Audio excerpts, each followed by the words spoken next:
सभी सुनने वाले श्रोताओं को मंजू का नमस्कार। सबसे पहले तो मैं युवा प्रोत्साहन मंच के सभी साथियों को धन्यवाद दूंगी जिनके माध्यम से मैं आप तक पहुंच रही हूं। राकेश जी का भी मैं हृदय से धन्यवाद करती हूं। इस समय वैश्विक महामारी का जो दृश्य हम सभी महसूस कर रहे हैं, देख रहे हैं, ऐसा लगता है कि प्रकृति ने अपना तांडव बहुत शीघ्रता से, तेजी से और पैनेपन से सब जगह बिखेर दिया है। अब देखिए, इसके लिए हमें कोई इलाज तो नहीं समझ में आता, पर हाँ, सावधानियाँ हमारे लिए, हमारे परिवार के लिए, हमारे अड़ोस पड़ोस के लिए, सभी के लिए बहुत वाजिब है। सबसे बड़ी बात तो ये है कि प्रकृति जब जब विपरीत परिस्थितियों से गुजरती है तो उसमें मानव जो है उसका सबसे अहम रोल होता है। मनुष्य ने अपनी परिस्थितियों के मुताबिक जीवन जीने में बड़प्पन दिखाते हुए, नैतिकता को समाप्त करते हुए जीना शुरू किया है। वहीं से प्रकृति का तांडव शनैः शनैः सामने दिखाई देने लगा है। आप हम सभी अपने हाथों को बराबर साफ करते रहें, साबुन से सैनिटाइजर करते रहें और वातावरण को साफ सुथरा रखें ताकि हम बचे रहें, एक दूसरे से दूरियां बना के रखें। सबसे ज़्यादा अहम सवाल बच्चों का, बुजुर्गों का भी है, तो हमें इस पर ध्यान देना होगा। आज युवा प्रोत्साहन मंच के माध्यम से हमारे बहुत सारे साथी कविताएं लेकर, कहानी लेकर लोगों से मिल रहे हैं। ये एक अच्छी पहल है।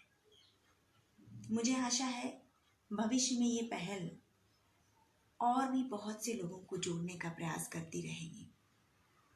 तो जुड़ते हैं कुछ कविताओं के साथ। मेरी पहली रचना मैं यहाँ पढ़ रही हूँ, यशोदा नंदन के लिए है। अरे यशोदा नंदन, कैसे करूं तुम्हारा वंदन, बसते हो धड़कन के सुरों में, अब साथ कभी न छूटे, अब साथ कभी न छूटे।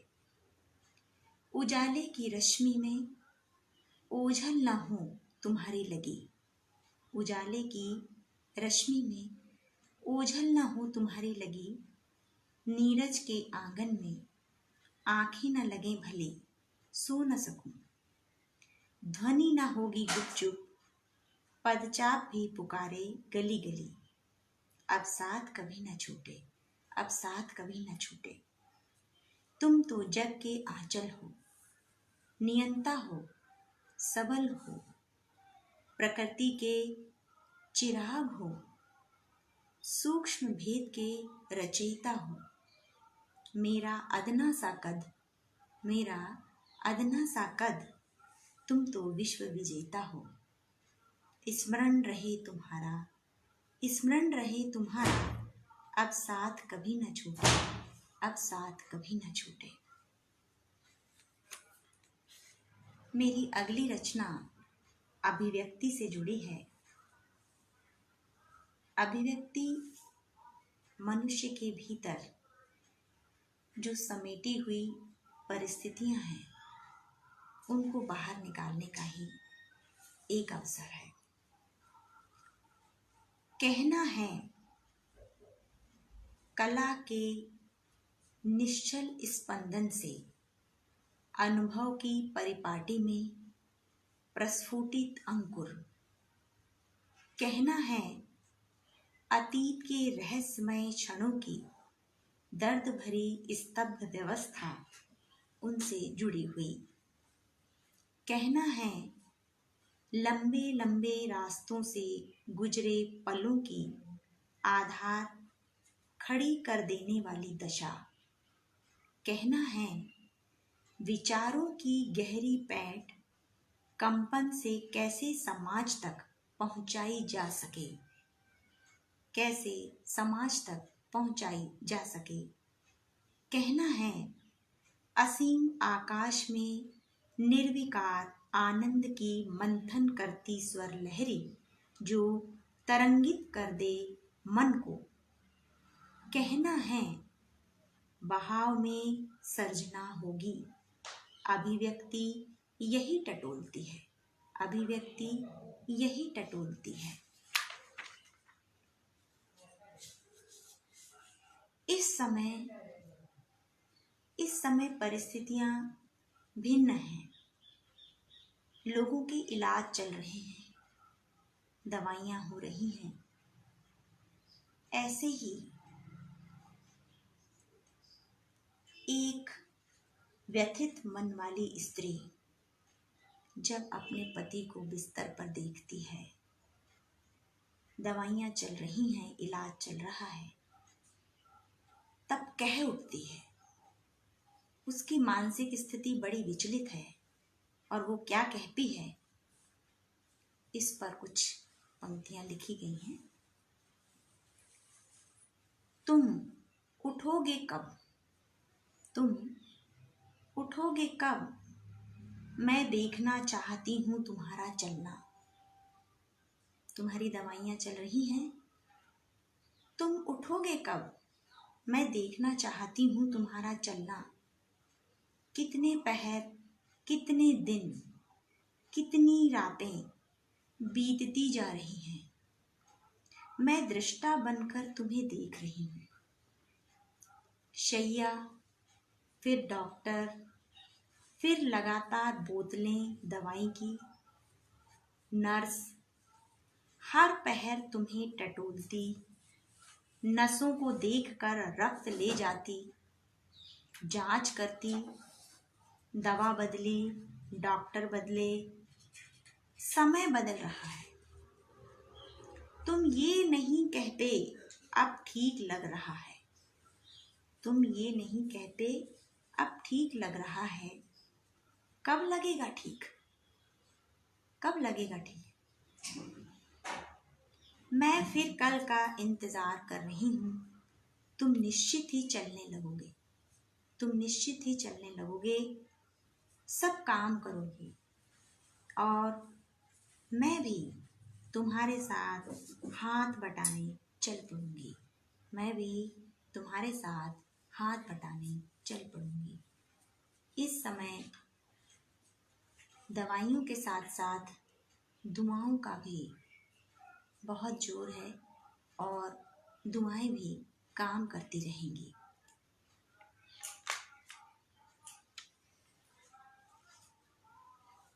अगली रचना में पढ़ रही हूँ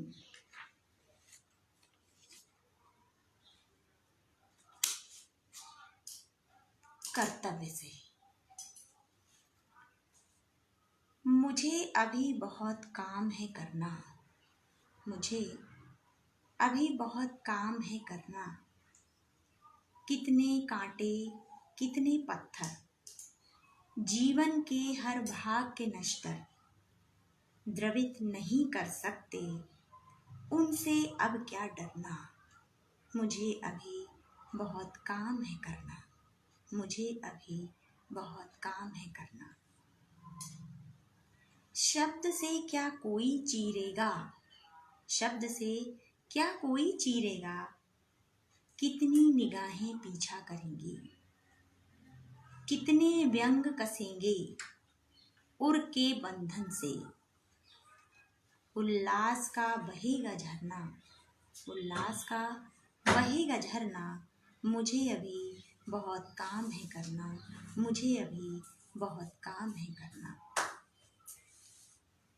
जिसकी ताकत हो रोक ले, चाहे कितना तीरों में झोंक दे। दलदल से पर्वत से निकलकर नहीं है अब गिरना, दलदल से पर्वत से निकलकर नहीं है अब गिरना, मुझे अभी बहुत काम है करना, मुझे अभी बहुत काम है करना। जो रास्ते का कांटा है वही तो उजाड़ने का पल ले आता है, जो रास्ते का कांटा है वही तो उजाड़ने का पल ले आता है। बिखराव समेटने का अब दम है भरना, बिखराव समेटने का अब दम है भरना, मुझे अभी बहुत काम है करना, मुझे अभी बहुत काम है करना।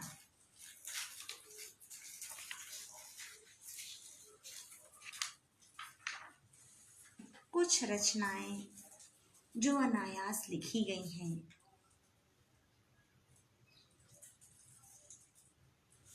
बहुत समय पहले माँ हमारे पास में थी, तब मैं उन्हें अम्मा नाम से संबोधित करती रही। मैंने अम्मा के लिए भी एक रचना लिखी है।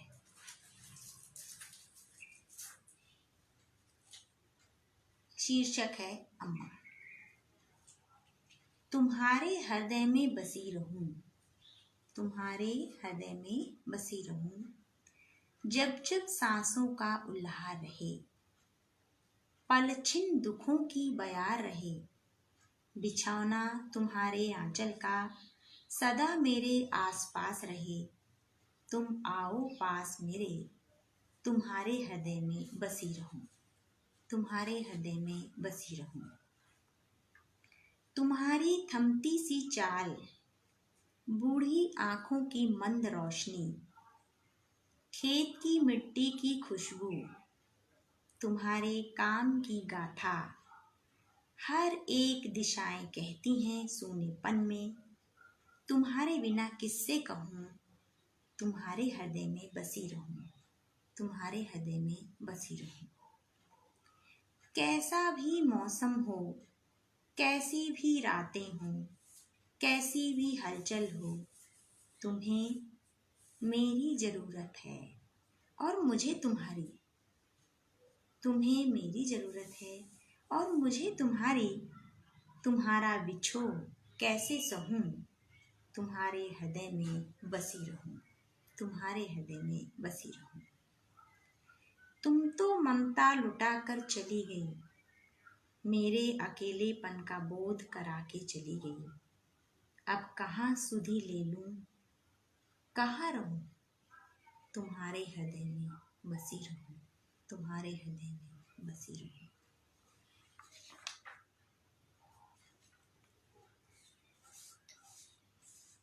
थोड़ी सी बात राष्ट्र की भी करना है। हम सभी अलग अलग परिस्थितियों में देश की सेवा में लगे हुए हैं।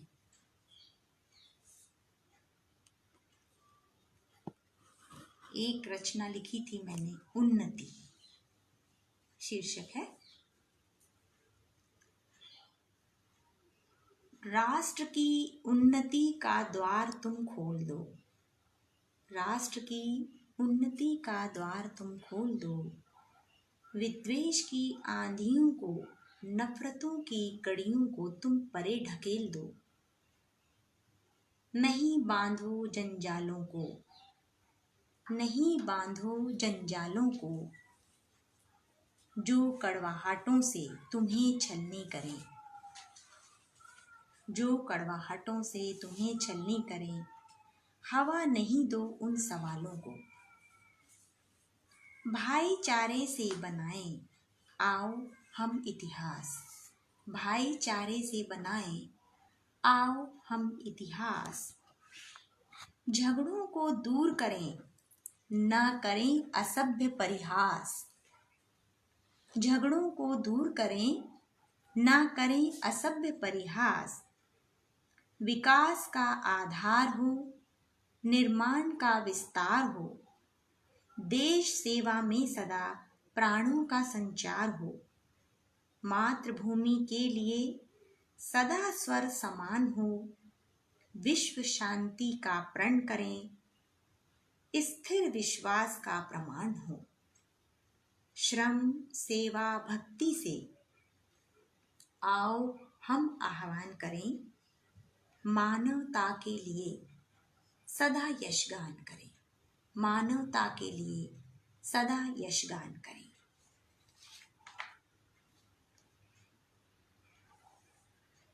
परिस्थितियां स्त्री जाति का बोध कराती हैं। जब स्त्री को अलग अलग कर्तव्य मिलते हैं, उसके कर्तव्य जीवन में सरलता, विनम्रता और सार्थकता को स्पष्ट करते हैं। स्त्री के अस्तित्व में भिन्न भिन्न बातें दिखाई देती हैं, अलग अलग रूपों में।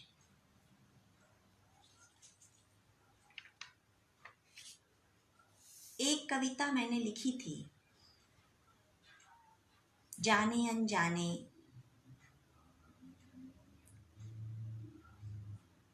बहुत समय स्मृति में रहने के कारण या फिर परिस्थितिवश लिखी गई थी। इसका शीर्षक है लिहाज। इसका शीर्षक है लिहाज। एक जमाना था, एक जमाना था जब तुम आते थे, खुशबू सी बिखर जाती थी कलियां। समा की फितरतें बदलकर खुशनुमा हो जाता था घर का गुलशन। एक जमाना था जब तुम आते थे, खुशबू सी बिखर जाती थी कलियां। समा की फितरतें बदलकर खुशनुमा हो जाता था घर का गुलशन। एक जमाना था तुम्हारा इंतजार पल पल गुदगुदाता था हर किसी की धड़कन में। आंखें तुम्हारे आबोताब की मोहताज हो उठती थी और तेज हो जाती थी गली की हलचल। एक जमाना था कितना सब लड़ते थे घर में। एक जमाना था सब कितना लड़ते थे, पर जैसे ही तुम आते सब स्थिर हो जाते, भूल जाते कि किसने किससे क्या कहा। तुम्हारी आने की खुशी हृदय में लोट-पोट मचा देती और काम जल्दी जल्दी होने लगते, ताकि तुम्हारे लिए तुम्हारे पास बैठ सकें कुछ पल, ताकि तुम्हारे लिए तुम्हारे पास बैठ सकें कुछ पल। एक जमाना था सबसे छुप कर आते, सारे दुख का शमन कर जाते, मन के मैल कहाँ उड़ जाते। तुम कितने सरल निश्चल मन को भाते, अब कहाँ खो गया पासे अदब, अब कहाँ खो गया पासे अदब। तुम भी इसी भीड़ में हमें छोड़ गए, तुम भी इसी भीड़ में हमें छोड़ गए। तुम रूठ गए, रास्ते कहाँ छूट गए। पूरे घर में सबसे अलग हो तुम, पूरे घर में सबसे अलग हो तुम, विश्वास की मजबूत नींव हो तुम। क्या तुम्हें भी भौतिक संपत्ति का मोह हो गया है? क्या तुम्हें भी पद का धन का दंभ हो चला है? मेरा मन कहता तुम ऐसे नहीं थे, पर क्या अब हो गए हो, पर क्या अब हो गए हो। एक जमाना था जो गुजर गया है, क्या उसे तुम वापस लाओगे? मेरी छलकती आंखों के दर्पण में बचपन की सारी छवि कैद है। मेरी छलकती आंखों के दर्पण में बचपन की सारी छवि कैद है, पता नहीं पुत्र तुम मिलना पसंद करोगे अथवा कोई तुम्हें रोक लेगा। मिलोगे ना शायद, प्रतीक्षा है, प्रतीक्षा है। और इसी तरह प्रकृति से जुड़ी हुई भी बहुत सी रचनाएं मैंने लिखी हैं। और प्रकृति से जुड़ी हुई बातें हम सर्वप्रथम धरती के लिए करेंगे, क्योंकि आज मानव प्रकृति की गोद में है और इस धरा के लिए उसका प्रथम कर्तव्य है कर्म करना। इस समय जो महामारी का रूप सर्व जगह व्याप्त है, उससे लड़ाई करना और उस जंग में जीतना हर किसी का प्रथम कर्तव्य है। आइए हम धरा कविता से इस संशय को मिटाएं और प्राप्त करें कि धरती हमें सब कुछ देती है, लेकिन हम धरती को क्या दे रहे हैं। मेरे देश की सुगंध धरा, मेरे देश की सुगंध धरा, हजारों विविधताओं से स्वच्छंद हंसती है। कभी रोंगटे खड़े करके हिला देती है, हमें कहती है मैंने तुम्हें पाला है, मैंने तुम्हें पाला है, सींचा है, सिर्फ दिया ही दिया, सिर्फ दिया ही दिया। बेटों मुझे क्या दे रहे हो तुम, बेटों मुझे क्या दे रहे हो तुम। कटु हिंसा, कौतुक विभत्सना, मुझे पीड़ा है तुम्हारे आचरण से। एक बार घायल अस्तित्व से मुझे उबार लो, मुझसे दुलार लो। मैं तुम्हारे पास हूं, मुझे पुकार लो। मेरी मुक्ति की दात्री, मेरी जन्मभूमि, कलुषित आवरण मेघ तर्पण, अभय बन निर्भय हो कर निश्वास, अर्पण भावना गर्जन तर्जन विदीर्ण हो।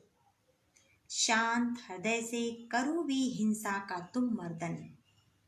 ये जग बनाया तुमने कोटि कोटि श्वासों, मैं पुत्र को संवार दो बहते अविरल प्रवाह से, सिर्फ उदारता उपहार दो। ओ धरा, ओ धरा न डगमगाए कोई जरा, ओ धरा न डगमगाए कोई जरा।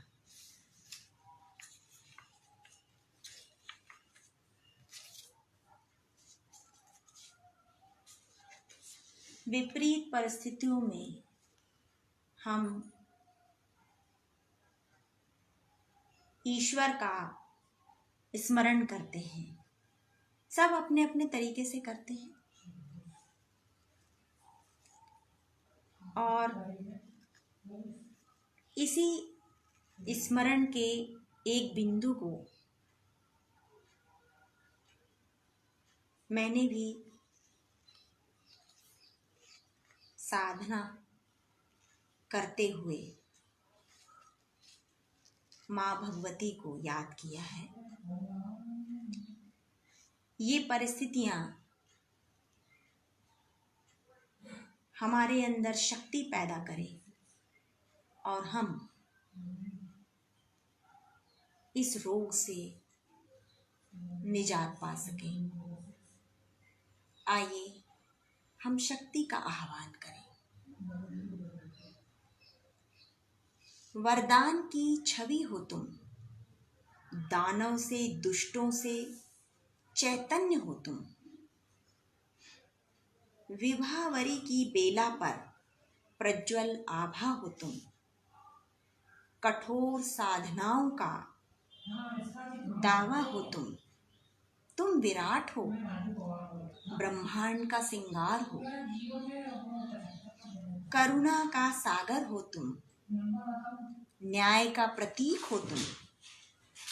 हे सप्तशती जननी, सृष्टि का कल्याण हो तुम, अल्प का आगाध हो तुम, दर्द की दवा हो तुम, निष्ठा का वरदान हो, उद्घोष का स्वर हो तुम, संगीत का राग हो, गीतों की आवाज हो तुम, गीतों की आवाज हो तुम।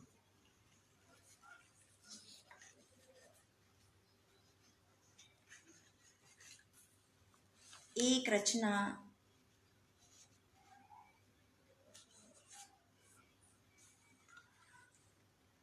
बसंत के लिए भी लिखी गई थी,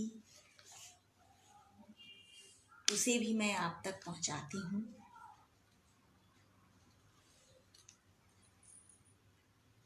अरे आह आया बसंत, नवांकुर उदित लिपट गई लताएं, कुसुमित पुष्प सृजित, धीर सलीला करती वेग रहस्य श्रृंगार, ध्वनित हवा सुना रही हर्षित संकल्प पुकार। लौटो लौटो भौतिक पंख दल से, लौटो भौतिक पंख दल से, दोष नहीं अर्वाचीन, हम सार्थक वासी लोगों, कर्तव्य हमारा धर्म, मानवता में हो जाएं लीन। ये द्रवित पुष्प क्या कहते, मौन इनका समझ लो, अपनी दानवता से थोड़ा, अपनी दानवता से थोड़ा अब झिझक लो, अब झिझक लो। ये रचनाएं थीं, और भी ऐसी कई रचनाएं हैं जो कहीं कहीं लिखी जाती रही हैं, पर वो कभी सामने नहीं आ पाती। फिर भी जो मुझसे हो सका उसको मैंने आप तक भेजा है, और भविष्य में इस तरह के कार्यक्रम होते रहें, लोगों तक हमारी बात, हमारी आवाज़ पहुंचती रहे। मैं फिर से आप सभी से विनम्र प्रार्थना करूंगी कि इस वैश्विक महामारी से लड़ने के लिए अपने अंदर साहस और सामर्थ्य जुटाएं, अपने साथ के लोगों को भी मनोबल दें और साहस के साथ इसका मुकाबला करें। हम सब प्रकृति के अभिन्न वरदायिनी प्राणी हैं और हमें मिलकर इस लड़ाई को लड़ना है। आप सभी ने मुझे सुना, और जो भी आपसे मिलने के बाद बातचीत होगी वो तो बात की बात है। आप सभी से मैं विदा लेती हूँ। नमस्कार।